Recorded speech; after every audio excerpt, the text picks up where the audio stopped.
আসসালামু আলাইকুম রহমতুল্লাহি ওয়া বারাকাতুহু। দেশ এবং প্রবাদ যে যেখানে বসে আজকের এই ভিডিও দেখবেন সবাইকে আন্তরিক শুভেচ্ছা অভিনন্দন। প্রিয় দর্শক, আশা করি সবাই ভালো আছেন। ভাই বোন শহীদ হয়েছে, হাজার হাজার ভাই বোন আমাদের আহত হয়েছে। আমরা এই বাংলাদেশের বিগত 16 বছরে সরকারের সময় কি দেখেছি? এই বাংলাদেশে যদি একটা পিলারও হতো, সেটার ক্রেডিট ওই একজন মানুষকে দেওয়া হতো, কারণ সবকিছু নাকি তার নির্দেশে।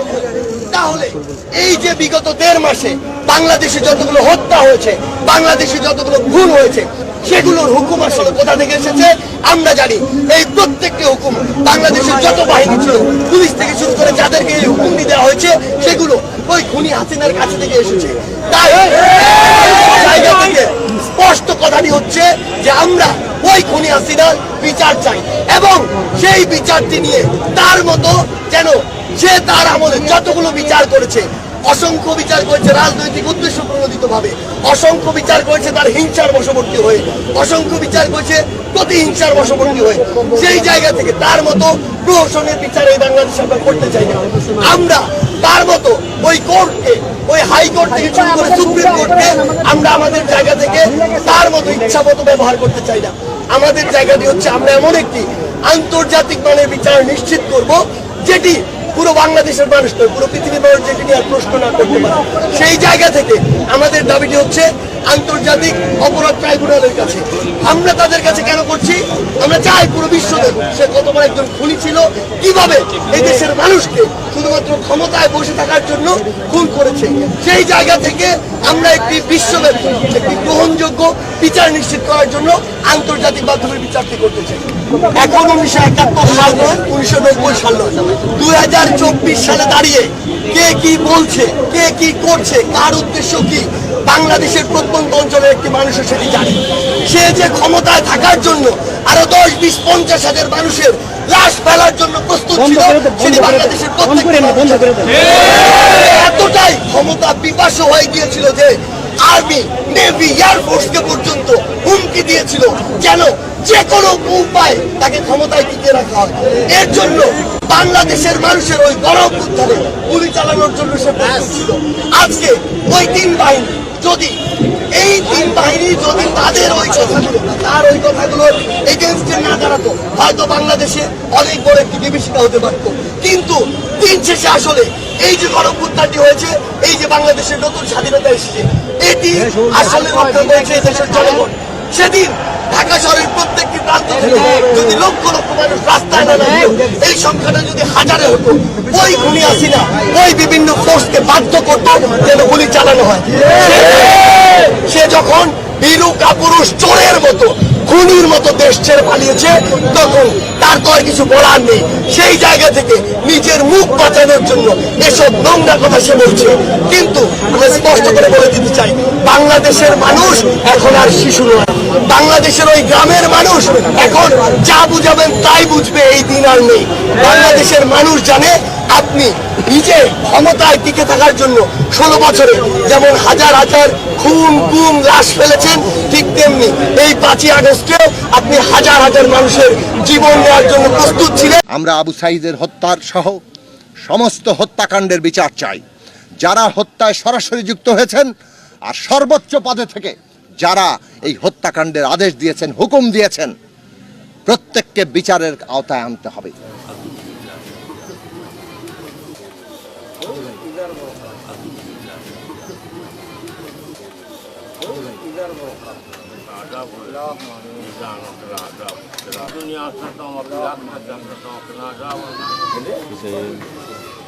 এই যে একটা ফ্যাসিস্ট সরকার যেভাবে জগদ্দল পাথরের মতো আমাদের দেশের জনগণের উপর চেপে বসছিল, সারা দেশের মানুষকে একটা ভয়ের রাজত্ব তৈরি করে গুম খুন জেল জুলুম মামলা হুলিয়া সমস্ত কিছু দিয়ে তারা একটা তাদের এই অবৈধ শাসনটাকে চালিয়ে যাচ্ছিল। আমরা যখনই আন্দোলন করেছি তখনই তারা আন্দোলনকে উল্টো নানা রকম কালিমা দিয়ে তারপর তারা দমন পীড়ন করেছে এবং সেটাকে জায়েজ করার চেষ্টা করেছে। মানুষকে ভয় দেখিয়েছে, ত্রাসের রাজত্ব তৈরি করেছে। আবু সাঈদ হচ্ছে সেই ত্রাসের রাজত্ব, সেই ভয়ের রাজত্ব ভেঙে দেওয়ার আমাদের মহানায়ক, যিনি তার বুক পেতে বুক টান টান করে ওই ফ্যাসিস্টদের গুলি নিজের বুকে নিয়ে সারা দেশের কোটি তরুণের মধ্যে সত্যিকার অর্থেই আগুন জ্বালিয়ে দিয়েছেন। তারা স্লোগান দিয়েছে, লেগেছে রে লেগেছে, রক্তে আগুন লেগেছে। এবং আমরা দেখেছি কোটি ছাত্র, কোটি শিক্ষার্থী, তার সাথে তাদের অভিভাবক, বাংলাদেশের সকল শ্রেণী পেশার মানুষ তারা যুক্ত হয়ে এমন এক শক্তি তৈরি করেছেন, কোনো দমন পীড়ন, হেলিকপ্টার দিয়ে গুলি, নির্বিচারে গুলি, আধুনিক মারণাস্ত্র দিয়ে গুলি, তাদের গুন্ডা বাহিনীর সমস্ত রকম ত্রাস সত্ত্বেও তারা শেষ রক্ষা করতে পারেনি। তাদেরকে পালিয়ে যেতে হয়েছে। আজকে কিভাবে ফ্যাসিস্টরা পালিয়ে বেড়াচ্ছে, এই দেশকে ধ্বংসের জায়গায় নিয়ে এসেছিল আবু সাইদ এবং অসংখ্য হাজারো তরুণের রক্ত, আমাদের জুলফিকার শাকিলের রক্ত, মুগ্ধের রক্ত, তাদের সকলের রক্ত আত্মত্যাগের উপর এই গণ অভ্যুত্থান দাঁড়িয়ে আছে। এই গণ অভ্যুত্থান মনে করে বাংলাদেশের আগামী দিন এই যে ফ্যাসিস্ট কর্তৃত্ববাদী বন্দোবস্ত, এই বন্দোবস্তে আর চলবে না। বাংলাদেশ চলবে একটা গণতান্ত্রিক বন্দোবস্তে, একটা বৈষম্যহীন বাংলাদেশ হবে, একটা স্বাধীন বাংলাদেশ হবে, যেখানে প্রত্যেকের মর্যাদা থাকবে, যেখানে কোনো বিভাজন থাকবে না। এবং এইখানে যারা সরকার হবে তারা জনগণের কাছে জবাবদিহিতা করবে। সেই রাষ্ট্র ব্যবস্থা, তার জন্য যে রাষ্ট্র সংস্কার দরকার, সংবিধানের সংস্কার দরকার, আইনের সংস্কার দরকার, দেশের অর্থনীতি রাজনীতির সংস্কার দরকার, সেই কাজ, সেই পথ সূচনা আজকের এই ছাত্র জনতার গণ অভ্যুত্থানের মধ্যে দিয়ে সরকার গঠিত হয়েছে, তারা করবেন। নতুন বাংলাদেশের যাত্রার পথ রচনা করুন। এই পথের মধ্যেই কোনো এক সময় নির্বাচন আসবে, কিন্তু সেই নির্বাচন হবে যাতে আবু সাইদরা যে বাংলাদেশের জন্য রক্ত দিয়েছেন, বুক পেতে দিয়েছেন, যে একটা গণতান্ত্রিক বাংলাদেশ যেখানে সকল নাগরিকের সুযোগের সমতা আছে, যেখানে সকল নাগরিকের মর্যাদা আছে, যেখানে সবার জন্য ন্যায় বিচার আছে, সেই রকম বাংলাদেশ করতে হবে। আমরা আবু সাইদের হত্যার সহ সমস্ত হত্যাকাণ্ডের বিচার চাই। যারা হত্যায় সরাসরি যুক্ত হয়েছেন আর সর্বোচ্চ পদে থেকে যারা এই হত্যাকাণ্ডের আদেশ দিয়েছেন, হুকুম দিয়েছেন, প্রত্যেককে বিচারের আওতায় আনতে হবে। কাউকে ছাড় দেওয়া হবে না।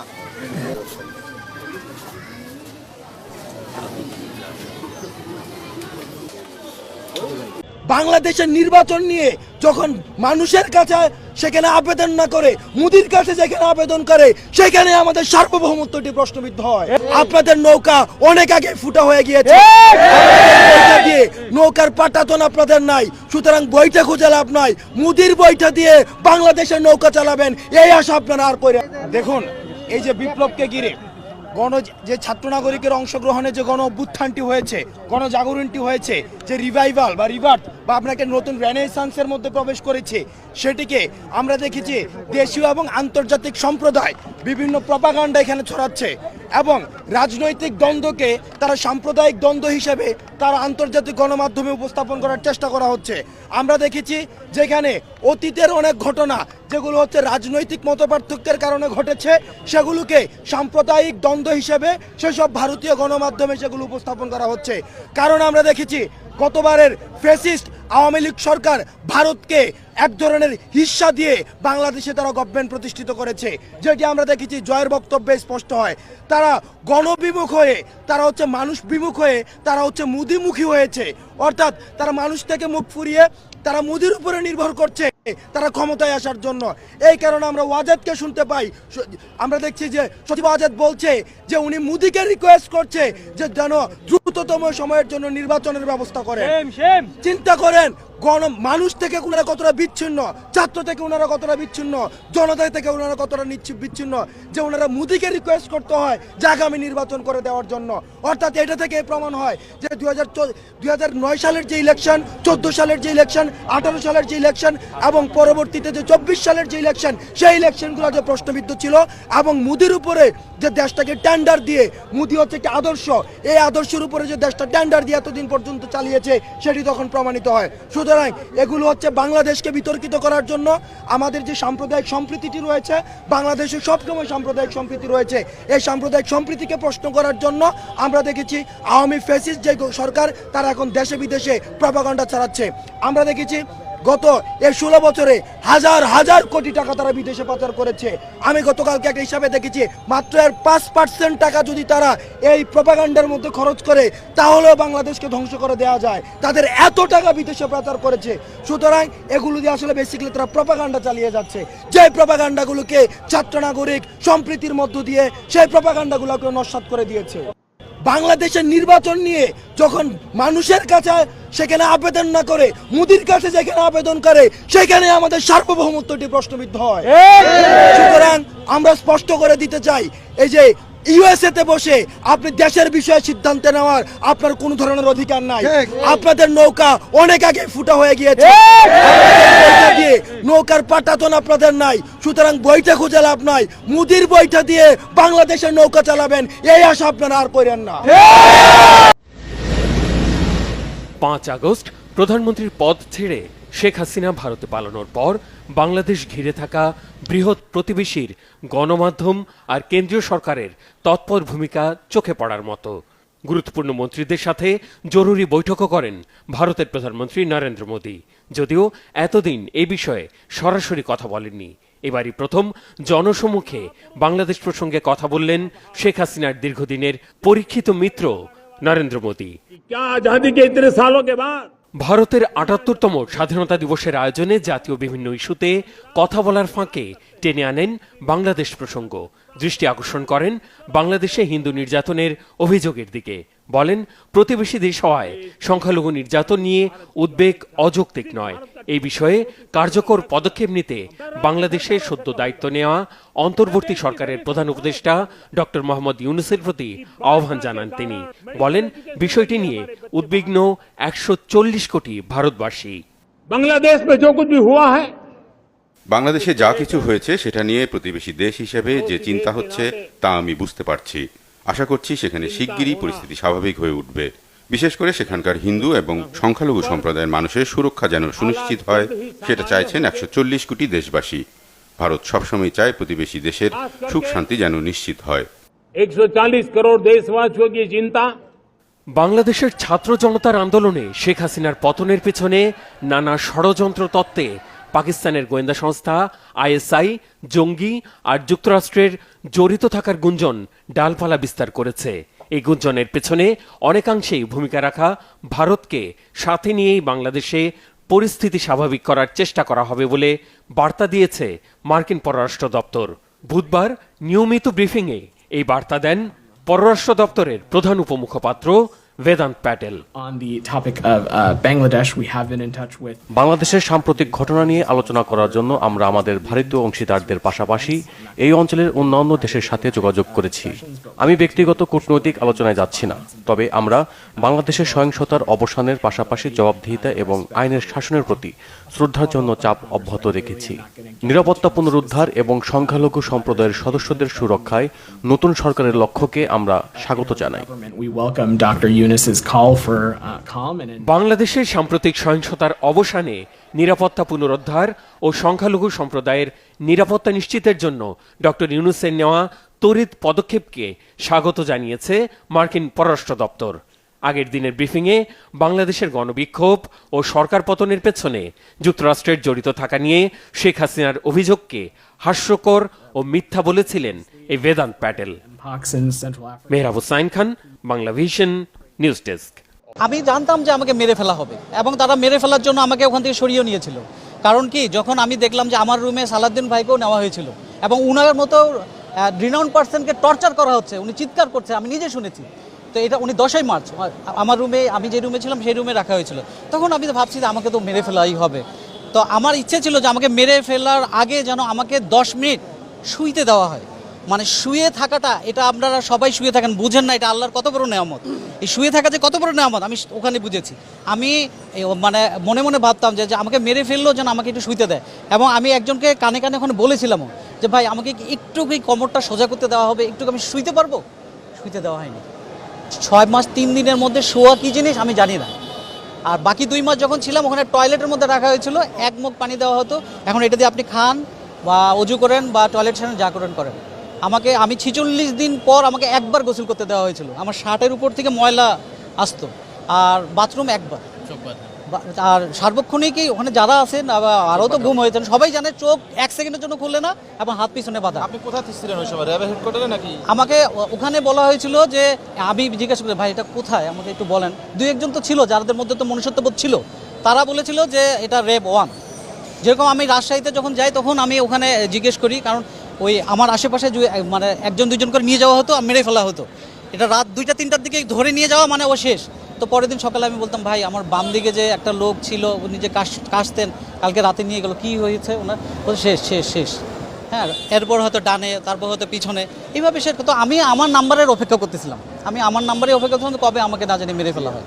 হ্যাঁ, তো আলহামদুলিল্লাহ আল্লাহ যাকে রক্ষা করবে তাকে মামলা করেছেন বা এখন যে এই যে গুম থেকে এসে আপনি কথা বলেছেন, এখন আপনার জন্য কোনো হুমকি আছে কিনা বা আপনার পরিবারের জন্য কোনো হুমকি আছে কিনা? এখন আমার বিশ্বাস, বর্তমান যে সরকার ব্যবস্থা উপদেষ্টা মণ্ডলীরা যারা আছে, আমার বিশ্বাস যে ইনশাল্লাহ এখন আমরা নিরাপদ আছি। হ্যাঁ, কারণ শেখ হাসিনা শাসনের সময় কেউ নিরাপদ ছিল না, আওয়ামী লীগ ছাড়া কেউ নিরাপদ ছিল না, এটা সবাই আপনারা জানেন। আমাকে রিলিজের সময় বারবার বলা হয়েছিল, বারবার, যে যদি তুমি মিডিয়ার সামনে কথা বলো, যদি তুমি কোনো একটা নর্মাল কোনো একটা আইনের আশ্রয় নিতে যাও, কোনো একটা থানায় যাও বা কোনো কিছু স্টেপ নাও, তখন হ্যাঁ, এবং আইন পেশাও আমি প্র্যাকটিসও করতে পারবো না। আমি একটা স্বাধীন দেশের রাষ্ট্রের নাগরিক, আমি আইন পেশাও থাকতে পারবো না। আমাকে বলা হয়েছে তুমি ঢাকা ছেড়ে চলে যাবা, তুমি কোনো আইন পেশাও থাকতে পারবো না, কিচ্ছু করতে পারবো না। আর এখানে যা যা হয়েছে কখনোই তুমি কারো কাছে শেয়ারও করতে পারবো না। আমি কীভাবে করতে পারবো? আমি আমার পরিবার জিম্মি, হ্যাঁ, আমার তো বাচ্চা আছে, আমারও তো ওয়াইফ আছে। তো আমি অপেক্ষায় ছিলাম যে ইনশাল্লাহ আল্লাহর রহমতে একদিন না একদিন যেটা আমি আইনের আশ্রয়ে যেতে পারবো এবং আইন আমার পক্ষে থাকবে। তো আমি মনে করি সেই সময়টা আমার এখন এসছে, এই জন্য আমি আইনের শরণাপন্ন হয়েছি। তো আলহামদুলিল্লাহ এটা এজাহার হিসাবে নিতে বলেছেন আদালত, আমি আদালতের কাছে কৃতজ্ঞ। হ্যাঁ, তো আর তৎকালীন আইনমন্ত্রীকে এই জন্য জড়ানো হয়েছে কারণ তখন আমার ওয়াইফ প্রতিটা মানে আইনের সব জায়গায় ঘোরাঘুরি করেছে, তারা সব জায়গায় গিয়েছে, কোথাও কোনো তাদেরকে সহযোগিতা করা হয়নি, বরং হুমকি ধামকি দেওয়া হয়েছে ফোনে যে চুপ করে থাকবেন, যদি একটু বাড়াবাড়ি করেন, কোনো জিডি করতে যান, রিড করতে চান, কিছু করতে চান, তাহলে কিন্তু ফ্যামিলি সহ হয়ে যাবে। এরপরও আমার ওয়াইফ রিড করে, হ্যাঁ, কিন্তু বাট সেই রিডটা খারিজ করে দেওয়া হয়। হ্যাঁ, তো এখন আমি এই জন্যই মামলাটা করতে এসেছি এবং ইনশাল্লাহ আমি এটার ন্যায় বিচার পাবো। আমি সাবেক প্রধানমন্ত্রী শেখ হাসিনাকে করেছি, আইনমন্ত্রী আনিসুল হককে করেছি, তারপর স্বরাষ্ট্রমন্ত্রী আসাদুজ্জামান খানকে করেছি, তারপর আপনার সাবেক আইজিপি কে শহীদুল ইসলামকে করেছি, তারপর বেনজির আহমেদকে করেছি। একটা পলিটিক্যাল পার্টির অবস্থা আজকে দেখেন, এত বড় একটা দল, এত ঐতিহ্যবাহী একটা দল, যার নামের সাথে বাংলাদেশের স্বাধীনতা জড়িত, আজকে তাদের মেম্বারদেরকে পালিয়ে বেড়াতে হচ্ছে। পুলিশের যারা ফোর্স এখনও জয়েন করেনি তাদের জন্য লাস্ট তারিখ হচ্ছে বৃহস্পতিবার পর্যন্ত যদি আপনারা কেউ ফোর্সে জয়েন না করেন, তাহলে আমি আইজিপি সাহেবের সাথে আলাপ করেছি, র্যাবের ডিজির সাথে আলাপ করেছি, মেট্রোপলিটন পুলিশ কমিশনারের সাথে আলাপ করেছি। আপনারা যদি বৃহস্পতিবার না আসেন, আমরা ধরে নেব আপনারা চাকরিতে ইচ্ছুক নন। আমি কোনো স্ট্রেঞ্জ লোক না, আমি কোনো পলিটিশিয়ান না। আমি যা বলবো তাই করার চেষ্টা করব। আমি পলিটিশিয়ান নয় যে আপনাদের এক কথা বলবো, বিকালে গিয়ে আরেক কথা বলবো, or I have to go in the name of somebody, না, মোটেও না। এদেশে পলিটিক্স করতে হলে পলিটিক্যাল পার্টি অ্যাক্টের মধ্যে করতে হবে। সেটা আপনাদের পছন্দ হইলো না হইলো, আমি যতদিন পর্যন্ত আছি আমি এটা করে ছাড়ব। আপনারা জানেন যে আমি ইলেকশন কমিশনার ছিলাম, সেখানে অনেক কিছু করে ছাড়ছি। পলিটিক্যাল পার্টি অ্যাক্টের মধ্যে যদি থাকেন পলিটিক্স করতে পারবেন, না পারলে পারবেন না, সোজা কথা।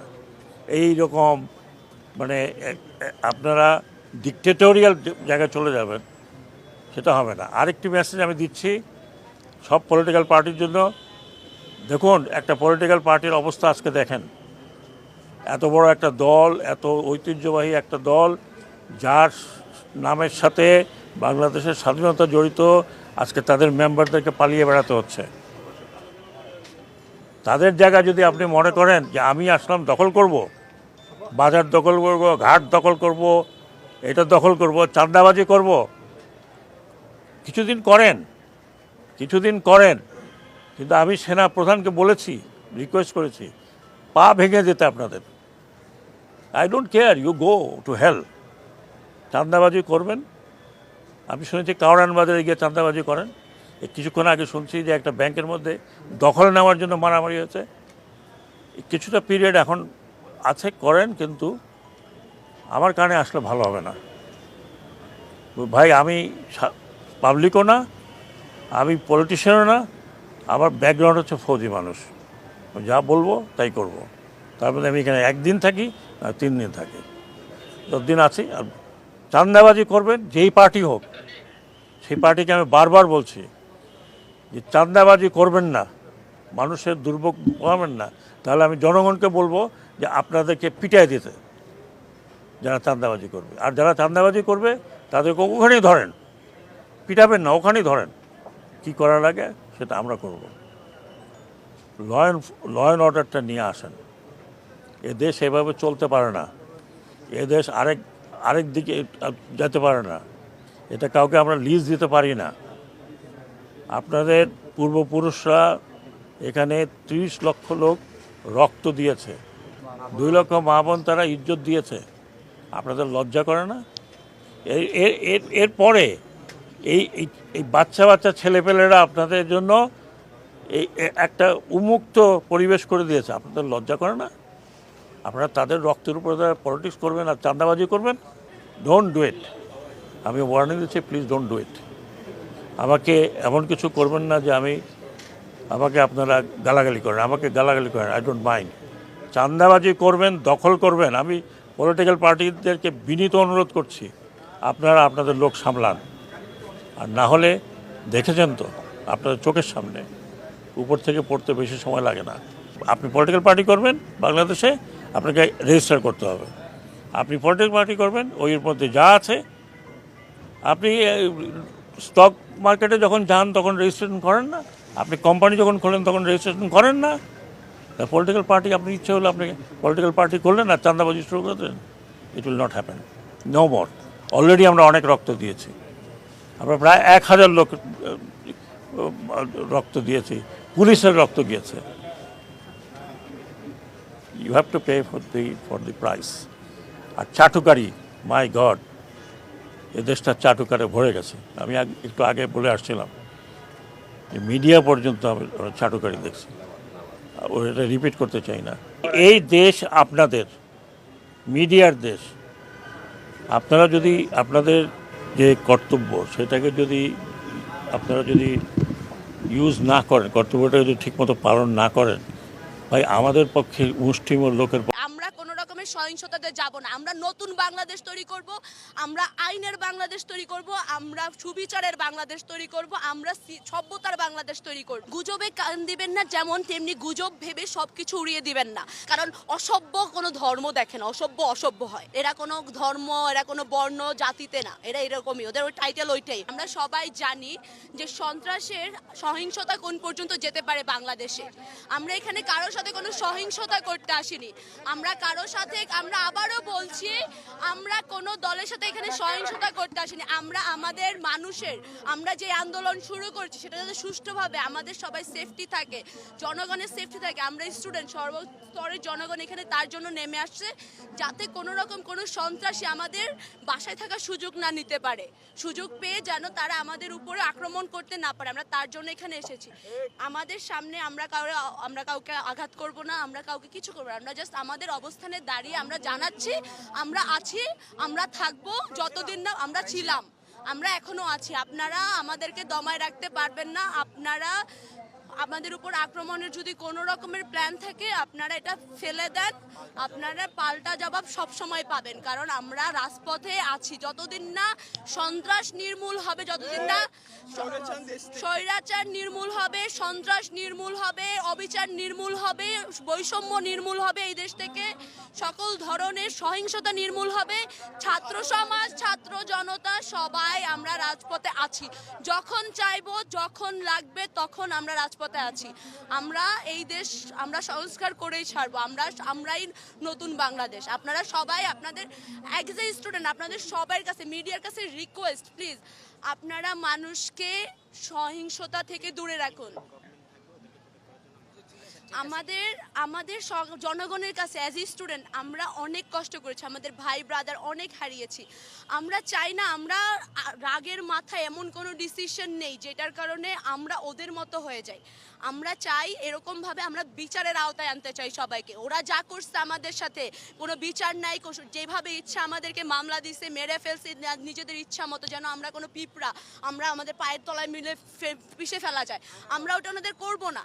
আমরা যেটা করব বিচারের আড়ালে আমরা দেখাবো বাংলাদেশে বিচার আছে, আমরা বিচার প্রতিষ্ঠা করব, আইন আছে, কনস্টিটিউশন আছে, ওইটা অনুযায়ী প্রত্যেক নাগরিকের যে দায়িত্ব তাকে সেটা অনুযায়ী সে পানিশড হবে, বুঝিয়ে তাকে পানিশ করা হবে। আমরা কোনো রকমের সহিংসতাতে যাব না। আমরা নতুন বাংলাদেশ তৈরি করব, আমরা আইনের বাংলাদেশ তৈরি করব, আমরা সুবিচারের বাংলাদেশ তৈরি করব, আমরা সভ্যতার বাংলাদেশ তৈরি করব। আমি সবার কাছে বিনীত আবেদন, দেশের সবার কাছে প্লিজ আমরা আমাদের সবার পাশে দাঁড়াবো এবং আমরা আমাদের প্রশাসনকে সহযোগিতা করব। যতই বলুক না কেন যে গুজব বা কিছু, গুজবে কান দিবেন না, যেমন তেমনি গুজব ভেবে সবকিছু উড়িয়ে দিবেন না।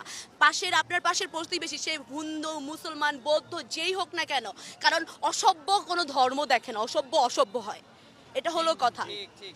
সন্ত্রাস হয়, বৈষম্যকারী হয়। এরা কোনো ধর্ম, এরা কোনো বর্ণ জাতিতে না, এরা এরকমই, ওদের ওই টাইটেল ওইটাই, ওরা সহিংসতাকারী। আপনি আপনার পাশের যে জনগণ, পাশের যে নাগরিক বা আপনার যেই প্রতিবেশী সবাই খেয়াল রাখেন, যেখানে খবর পান একটু চেক করেন, ডাবল চেক করেন কি হচ্ছে সবকিছু। আমাদের এখন সময় আমাদের সবাই বাংলাদেশে আওয়ামী লীগ নামক কোন রাজনৈতিক দল আর থাকবে না। যেটা পূর্বে ছিল সেটা ছিল স্বৈরশাসক। আমরা কোনো স্বৈরশাসকের স্থান আমার সোনার বাংলায় স্বৈরশাসকের কোনো ঠাঁই আর নাই। বাংলার ছাত্র জনতা দেখিয়ে দিয়েছে, আমাদের চক্ষু আঙ্গুল দিয়ে দেখিয়ে দিয়েছে, সাইদের মতো লোক শাহাদাত বরণ করে আমাদেরকে শিখিয়ে দিয়েছে আর কোনোদিন এই দেশে অগণতান্ত্রিক সরকার থাকতে পারবে না। এবং কি আমরা এই যে সাধারণ জনগণ এবং সাধারণ শিক্ষার্থী সহ আমরা দৃঢ় প্রতিজ্ঞ হয়েছি, আর কোনোদিন এই সোনার বাংলায় দুর্নীতি থাকবে না, অন্যায়, আহাজারি, বৈষম্য থাকবে না। হিন্দু, বৌদ্ধ, খ্রিস্টান, মুসলিম সবাই আমরা বাঙালি ভাই হিসেবে চিরকাল বাঙালি হিসেবে থাকবো, চির উন্নত রমশীল হবে বাঙালি। এবং আমরা সবার ধর্মীয় সংখ্যালঘু বলতে আমরা কোনো কিছু বুঝি না। যেই বাংলাদেশে জন্মগ্রহণ করেছে সেই বাঙালি এবং বাংলাদেশি, আমরা একে অপরের ভাই। আমাদের যদি হাত কেটে দেওয়া হয় তাহলে আমাদের রক্ত সবার লাল। সেই হিসেবে আমরা বলতে পারি এইখানে কোনো সংখ্যালঘু নয়, সবাই আমরা বাঙালি। আওয়ামী লীগের কোনো নেতা নয়, মূলত এখানে এসেছে সন্ত্রাস। এখানে বিস্ফোরক নিয়ে, ককটেল নিয়ে, রাবার বুলেট নিয়ে এবং পিস্তল নিয়ে তারা মূলত দাঙ্গা হাঙ্গামা করার জন্য এখানে এসেছে। তারা কোনো আওয়ামী লীগের নেতা আসে নাই, কারণ আওয়ামী লীগ কিন্তু এখনো নিষিদ্ধ দল নয়। যদি আওয়ামী লীগ আসতো তাহলে তারা নৈতিক শক্তিতে সাহসী বলিয়ে নিয়ে যে বঙ্গবন্ধু শেখ মুজিবের 15 আগস্ট পালন করতে আসতো, কিন্তু তারা আজকে এক সপ্তাহ আগ থেকে পূর্ব পরিকল্পনা অনুযায়ী সেখানে নাশকতা পালন করার জন্য আসছে। তারা বলছে আমরা 15 আগস্টকে শক্তিতে পরিণত করব। এই কথা তারা কি বোঝাচ্ছে? যে দেশে তারা অরাজকতা সৃষ্টি করে প্রতি বিপ্লব গঠন করবে, যার বিনিময়ে তারা আবার ক্ষমতায় আসবে। মূলত তারা তো ক্ষমতায় আসা নয়, ভারতকে ক্ষমতা নিয়ে আসবে। আমরা চাই না ভারতের দাসত্ব থেকে আমরা মুক্ত থাকতে চাই। আমরা স্বাধীন জাতি, আমাদেরকে বলা হয়েছে বুলগাকপুর জাতি, আমরা হচ্ছে বিদ্রোহের আড্ডাখানা জাতি। এই বাংলাদেশে মুঘল, সুলতানি, শেরশাহ আমল সব যুগেই যে কোনো স্বৈরশাসক জন্মগ্রহণ করেছে, সব শাসককে পতন করে ছেড়েছে। তাই আমরা বলতে চাই এ বাংলা, আমার সোনার বাংলায় বৈষম্যের ঠাঁই নাই। কেন্দ্র ঘোষিত আমাদেরকে বলা হয়েছে ঢাকার বিভিন্ন স্থানগুলোতে, গুরুত্বপূর্ণ স্থানগুলো যেখানে আওয়ামী লীগ প্রতি বিপ্লবের যেই কর্মসূচি ঘোষণা করা হয়েছে তার বিপরীতে আমরা প্রতি বিপ্লব ঠেকানোর জন্যই যে বিপ্লব আমরা করেছি সেটাকে বলবৎ রাখার জন্য আজকের আমাদের এই কর্মসূচি, যেখানে আওয়ামী লীগ পন্থী কিংবা আওয়ামী লীগের কোনো অন্য সংগঠন যে 14 দলীয় জোট আছে তাদের কোনো নেতাকর্মী যেন এখানে কোনো আগ্নেয়াস্ত্র, কোনো বিশৃঙ্খলা, কোনো সহিংসতা করতে। আমি মনে করি যে শেখ হাসিনার কাছে পালাইতে দেওয়া হয়েছে এটা সম্পূর্ণ ভুল একটা ডিসিশন ছিল, ও শাস্তি দেওয়া উচিত ছিল। ও এখন বাইরের দেশ থেকে গুটি চালবে, আর এবার প্রত্যেকটা গুটির হচ্ছে 6 উঠবে। আমি একটা কথা বলছিলাম যেটা সবার কাছে অনেক পছন্দ হয়েছিল, যে হাতে কলম ধরে সে হাতে অস্ত্র নিতে আমরা চিন্তা করি। আসলে অস্ত্র ধরার আগেই তো ওরা ভয় লুকাই ছিল এতদিন, আর আজকে ওদের বাবার মৃত্যুবার্ষিকী, তো এই জন্য আজকে বের হয়েছে হয়তো শোক পালন করতে। এখন আমি বলবো তোমরা শোক পালন করো, আমাদের সামনে এসে করো, আমরা তোমাদের সাথে একটু কান্নাকাটি করি, তোমাদের তো দেখি না, তোমরা আলাদা হয়ে থাকো কেন, তোমরা আমাদের সামনে আসো। কারণ আমরা তো আর তোমাদের মতো শুইকা শুকা যাই না যে কোথায় ছাত্র আছে, কোথায় ছাত্রলীগ আছে, তোমরাই শুইকা শুকা আসো কোথায় ছাত্র আছে মারার জন্য। তোমাদের জন্য অধীর আগ্রহে অপেক্ষা করতেছি। আর আমাকে যেটা বলা হয়েছিল 2 দিন আগে যে 15 তারিখে যে আসার জন্য রাস্তায়, আমি আসি, আমি তো ধানমন্ডি 32-এ আসি, তোমরা আসো, তোমাদের সামনে দিয়ে আসলাম, কিছুই তো বললাম না, আসো, তোমাদের জন্য ওয়েট করতেছি। আমি কখনো কোনো কিছুর ভয়ে ঘরে লুকাই থাকার মতো মেয়ে ছিলাম না, ভবিষ্যতেও থাকবো না ইনশাল্লাহ। আমি মনে করি যে শেখ হাসিনার কাছে পালাইতে দেওয়া হয়েছে, এটা সম্পূর্ণ ভুল একটা ডিসিশন ছিল, ও শাস্তি দেওয়া উচিত ছিল। ও এখন বাইরের দেশ থেকে গুটি চালবে, আর এবার প্রত্যেকটা গুটির হচ্ছে 6 উঠবে, আর 4 উঠবে না, 2 উঠবে না, এখন প্রত্যেকটা গুটিতে 6 উঠবে। কারণ ও জানে যে বাইরের দেশে আমাকে কিছু করতে পারবে না, ও বাইরে থেকে অর্ডার দিবে আর ভিতরে কাজ চলবে। এখনও যে বাংলাদেশের মানুষ, আমি বলবো না যে বাংলাদেশ স্বাধীন হয়েছে, কারণ এখনও সম্পূর্ণ বিপদ এখনও হয় নাই। সবে আমি দেখছি যে এখনও বিভিন্ন জায়গায়, ফেনী বলেন, নোয়াখালী বলেন, বিভিন্ন জায়গায় যেখানে ছাত্র কম, কারণ ম্যাক্সিমাম ছাত্রই এই আন্দোলনের সময় ঢাকা চলে আসছে, ধানমন্ডি, শহীদ মিনার এদিকে বেশি। এখন ওদের একটা ভালো দিক হচ্ছে যে সবাই যখন চলে আসে একদিকে, যেদিকে খালি হয় যে ওরা ওদিকে অ্যাটাক করে, উইক পয়েন্টটাই ওরা বেশি খুঁজে নেয়, যে আমাদের যে এই ছাত্রলীগ, তারপর বলেন আওয়ামী লীগের লোকেরা। মানে আমি যে মোহাম্মদপুরও দেখলাম, কারণ ছাত্রলীগের পোলাবেন দেখলেই চেনা যায়, আর স্টুডেন্ট দেখলেই চেনা যায়। ওরা গান নিয়ে বসে আছে, আমাদের একটা স্টুডেন্টদের হাতে গান ছিল না, এত আন্দোলনে গান বলেন, শুধু একটা জিনিস ছিল, ইট আর লাঠি, এই দুইটাই। এটা ছিল আমাদের নিজেরই সেভ করার জন্য একটা হাতিয়ার। আমি যখন আজকে মোহাম্মদপুর থেকে আসতেছি, দেখলাম ম্যাক্সিমাম ছাত্রলীগ, আওয়ামী লীগের লোক ওইখানেই বসে আছে। এখানে আসবে হয়তো কিছুক্ষণ পরে, ঝামেলা তো অবশ্যই করবে। আজকে যেহেতু 15ই আগস্ট, ওদের বাবা মারা গেছিলো আজকে, তো হচ্ছে বাবার মৃত্যুবার্ষিকী তো পালন করতেই হবে আজকে, এই জন্য অবশ্যই আসবে হয়তো। তো আমরা অবশ্যই তাদের মিষ্টি পানি খাওয়ানোর জন্য ওয়েট করতেছি, তাদের জন্যই আমরা সবাই ভাই বোনরা তাদেরকে খাওয়াবো, মিষ্টি পানি যা যা আছে রেডিও করে রাখছি। আচ্ছা, ওরা যদিও গান দেখলাম, হাতে গান, তারপর হচ্ছে বিভিন্ন অস্ত্র নিয়ে ওখানে আছে। তো মোহাম্মদপুরে ওইখানে তেমন স্টুডেন্ট নাই, সবাই যেহেতু ধানমন্ডি, শাহবাগ থাকে, শহীদ মিনার ওইদিকে, ওরা ঘাঁটি পেয়ে গেছে মোহাম্মদপুর। দুর্নীতি যখন আবার শুরু হবে, ছাত্ররা আবার রাজপথে নামবে, রাজপথ ছাত্ররা ছাড়তেছে না। যতদিন দুর্নীতি থাকবে ততদিন ছাত্ররা রাজপথে থাকবে। আপনারা দুর্নীতি ছেড়ে দেন, ছাত্ররা রাজপথ ছেড়ে দিবে। ছাত্রদের ঠেকা নাই যে রাজপথে এসে বসে থাকে, যে আপনারা দুর্নীতি করবেন না, তাও বসে থাকবে। দুর্নীতি বাংলাদেশে চলবে না, শেষ।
আমরা ভাই স্টুডেন্ট ভাবির স্টুডেন্ট ভাবির স্টুডেন্ট দরজাটা খুলেন ভাবির স্টুডেন্ট অসুস্থ হয়ে গেছে এটা একটু ভয়া দেখা